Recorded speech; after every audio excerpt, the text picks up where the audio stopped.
Hey guys, today I'll show you the unboxing of the Redmi Note 10s. So on the front you can see the image of the phone with its name. And at the back, specifications like the camera, processor, display and battery are mentioned. So quickly we'll open the box. Here we have this smart looking Redmi Note 10s.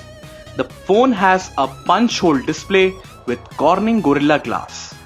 At the back, we have a 64 megapixel quad camera setup with Redmi branding at the bottom left.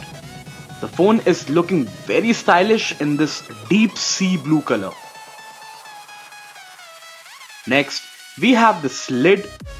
Inside it, we get the SIM ejector tool placed right here. Documentations like quick start guide, which will give you information about the phone.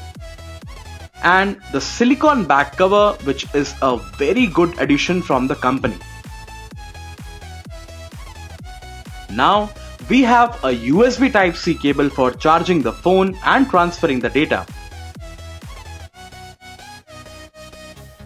And a 2-pin wall charger with 33 watts of fast charging.